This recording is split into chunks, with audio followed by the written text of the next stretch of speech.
Howdy guys, thanks for stopping by. Today we've got a very quick beginner's explanation of some of the loot that you're going to find in your journey through Last Epoch. Now, straight off the top of the bat, this is going to be fairly basic, what to look for, what's worth picking up, those kinds of things. Now, obviously, there are a lot of build guides out there on multiple websites. MaxRollGG is one of the best places to go for all your information for Last Epoch. Any build guides that you use from there are going to give you a lot of information about what loot you're going to look for from the early stages of the game right through to the end game, and even loot filters to help you with that, which we'll look at more shortly. Now, don't stress if you're not using a build guide and you're just trying to wing it, then I'll hopefully give you enough basic information to get up and running and know what you need based on the skills that you choose. So, first of all, let's look at the different levels of rarity of gear and what it is that you might be picking up off the ground. So, as I said, gear is going to be your items that you need for your build, from helmets, gloves, weapons, armor, and jewelry, as well as idols. You're also going to come across some crafting materials, gold, of course, and health potions that are going to help you out as well. So, when we look at the gear, you're going to have, as I said, there's going to be various rarities, as there is with most games. You're going to have your common item, which I'm missing here. They're going to be a grey item with basically no real stats on them. And they're just better than nothing. They're great, what you'll start with, and you'll probably find a little bit of it early on in the game. But it won't take you long to move into magic items. Magic items will have one or two affixes on them or stats, as well as implicit information, which we'll look at more closely shortly. Then moving on, you'll come into rare gear, which is the yellow items, exalted gear, which is the purples. Then you have uniques, set items, and onwards into legendary gear. The skills that you start to pick up as you level up through the game have some really great information baked in that's going to help you out to build your character. As you can see here from this ballista skill, it has scaling tags listed there. And in this example, they are minion and dexterity. So anything that you find in the game that is going to have minion damage, as well as dexterity, which is the base stat for this particular class of rogue. Now, those are the stats that are going to, as I said, increase the power that you're able to output in damage with the skills that you're taking on board. Now, there are also going to be defensive stats that you're going to look for, and they're going to be anything from added health, armor, elemental resistances and damage type resistances, as well as ward. Now, those terms aren't going to mean a whole lot to you, or some of them aren't at least, until you kind of get an understanding more of the core systems of the game. But that's probably for another video. So essentially what you're going to want to do is be aware that the gear itself, there are different set item types or bases, which is essentially what you're looking for in the game.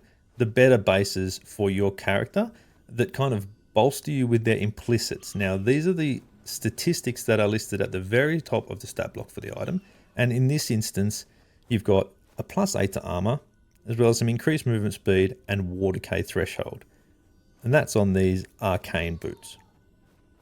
Now, a handy tip for when you're looking at the gear that you're picking up, as you can see at the bottom of the stat block for the items here, it gives you a few buttons you can press for further information. Holding the Alt key, for example, is going to give you explanations of everything that's listed on the item in the blue text. Holding alternate and control is going to give you the range for the stats that have rolled on the gear. And this helps you to indicate or to determine how good a piece of item this is out of the whole pool of these same type of items. So if they have a higher, a stat that's rolled higher in the range, it means that they're potentially better than something that you're wearing with a lower roll. Now, as you'll also see down further on these blue items, there's two affixes and they're both suffixes. Now, prefixes and suffixes are the two breakdowns of affixes for the items that you'll find in Last Epoch, and we'll probably get more into that as we move into crafting in a later video. Basically, what you need to understand is that there are tiers of these affixes, as can be seen here. The increased cooldown recovery speed of 13% is a T4 or tier 4 affix, and it is rolled at the lower end of the range between 13 to 15%. So that can help you to understand how that all works. Now, as I said, as you move through the different rarities of gear, you're going to get more and more affixes, as well as increased and potentially changed implicits on the actual base of the item as well. As we look at these rare boots, and I've just used boots as a baseline here so that we can be looking at similar items. So these rare boots have got 3 affixes as opposed to the 2 on the blue boots, and I believe rares can roll 3 to 4 in total, as well as their implicit stats at the top of the block. As you move into Exalted, these items are going to also have 3 to 4 affixes, but they're going to roll higher tiers, or they have a 6 or 7 tier affix on them. And 6 and 7 tiers are the higher 2 tiers of affixes, and they can only be found on dropped items. And that's why Exalted items become very important later in the game. You can craft tiers 1 through 5 and add them to items, but 6s and 7s can only be found dropped on gear like this. As we then move through, you'll have unique items. These will have affixes in a similar sense, but then they'll also have somewhat special abilities. Like these boots have some advantages for Spriggan form, which is a druid type ability allowing you to shapeshift. As you can see here, it stops you from moving in Spriggan form, but increases your health regeneration.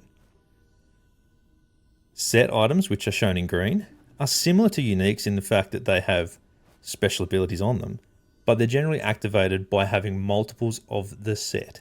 As you can see in the grayed out text down the bottom there, 2 pieces from the set will give you that first ability, and 3 pieces from the set will give you the second lot.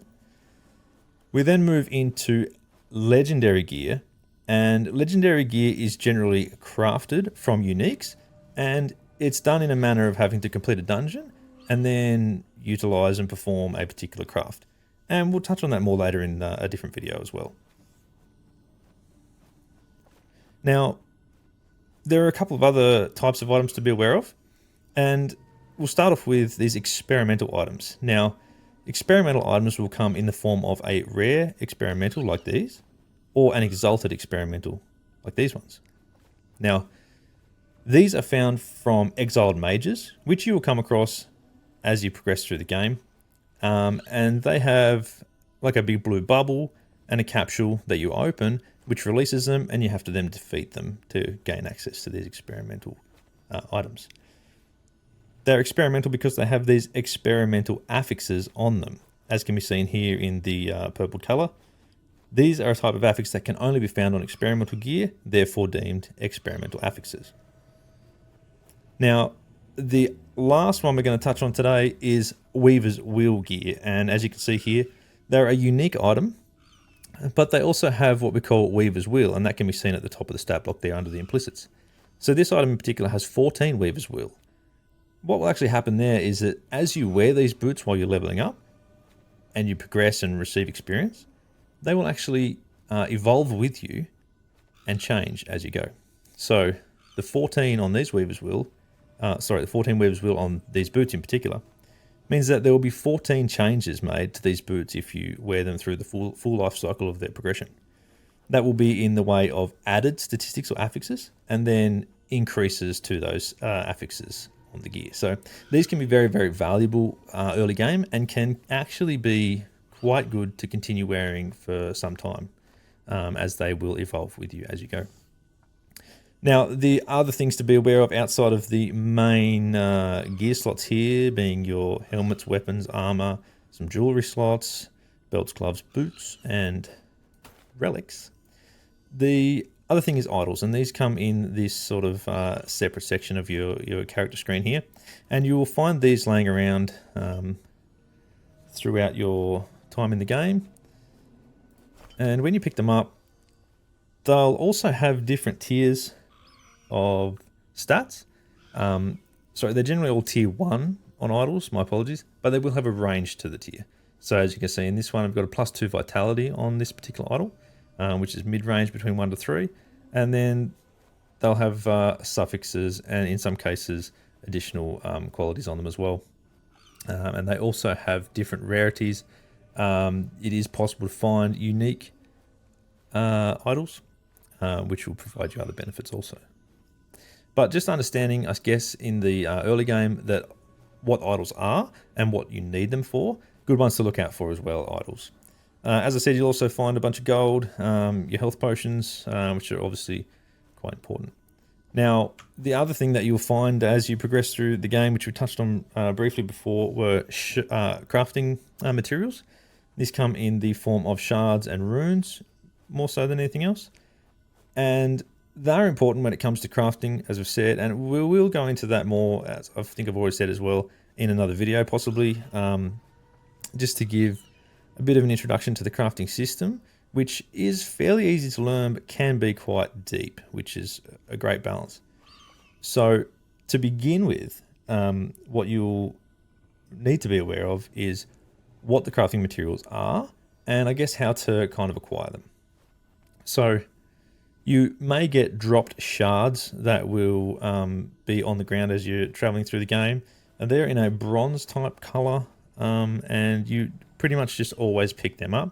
They will end up in your inventory, and then you can just transfer them using this button here, and they end up going into a bank of crafting materials, which you can access.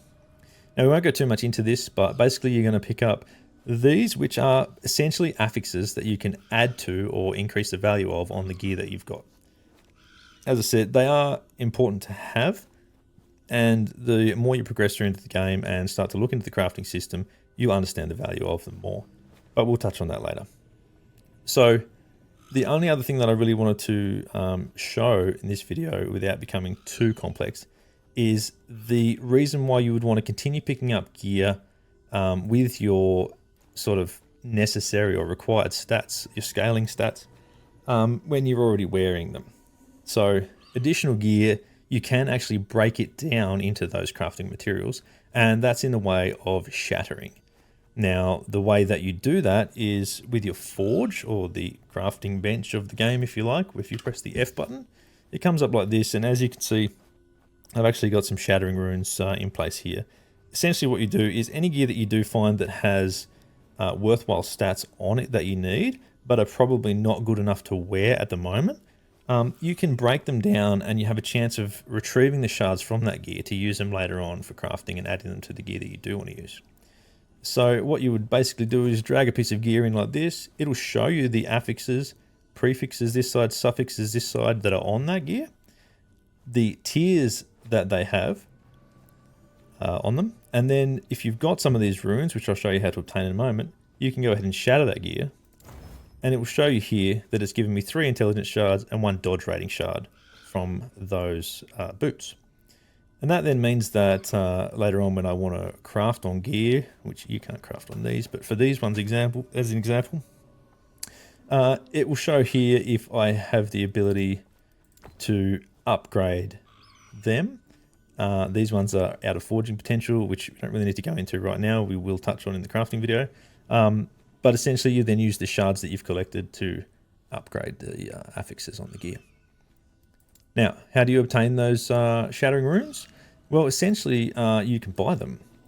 Now, anytime you come to a main hub in the game, there will be an armor vendor or a shop. You can access that, and they will almost always have runes of shattering available.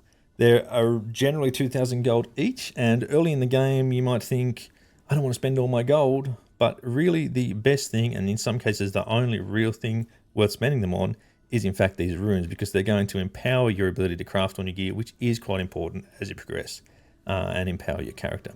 So bear that in mind as you come into your first few central hubs. Have a look at the shop, and if you've got a few thousand gold on hand, grab a few runes of shattering and bust up those pieces of gear you've picked up along the way. Now, as I said, that's just a very brief overview of what you will find in the game. By looking at the abilities that you're using and the skills you're using in your build, you can determine what you need to find, and what to pick up, how to, I guess, decipher what's good and what's better, and then what's useful to keep for shattering for crafting purposes later on. Now, something that will make it a lot easier for you to identify what's good and what's not, and what's best left on the ground, is in the form of a loot filter. And as I touched on before, many websites like Maxroll that have build guides available for this will give you the option to grab a loot filter specific to that build, and you can simply paste it into the game. Pressing Shift F as a hotkey in the game will bring you the loot filter table or window, And it allows you to simply choose the plus sign here to add a new filter. If, for example, I didn't have one. From your build guide that you might find online, you will have been able to generate and copy the loot filter if you look in the guide itself. And this is where you come to paste it in using the button here to paste your clipboard contents. What that's going to do then is generate a window for you to give a title to that loot filter and then save it. And this is how you get this list of filters here. What that will do then is have a selection of rules built into this filter that will hide items that are not useful for your particular build, and give you a simple kind of foolproof way to know when things are definitely worth picking up. And it's pretty easy to have a look at these rules and kind of see, if you're interested in how the loot filter works, have a bit of a look through here. It'll show you what it's chosen to actually show for you. So in this case, rogue idols. And that's why it's recoloring these build specific idols. And when they drop on the ground, they'll come up in this color. And when they're in bold or capital uppercase letters like this, it makes it very easy for you to see that that's something you probably should pick up. So that's just a very basic look at loot filters as well. As I said, if you're only just starting out in the game, it's important to understand that they exist.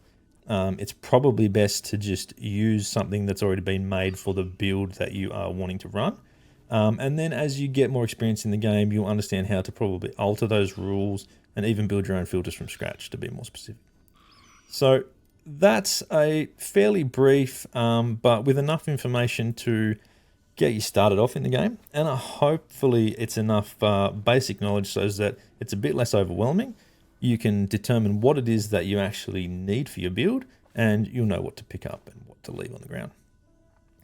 So anyway, as I said, I'll probably do a bit of a follow-up video depending on how this goes, with a touch into the basics of the crafting system to help you out with those runes and shards. And if you are interested in checking that one out, then be sure to subscribe to this video, to the channel, sorry. And if you found any of this information helpful, consider perhaps liking the video and maybe letting me know your thoughts in the comments below. Anyway, that's about it for this one. Thank you very much for your time, and I hope to see you again soon. All the best.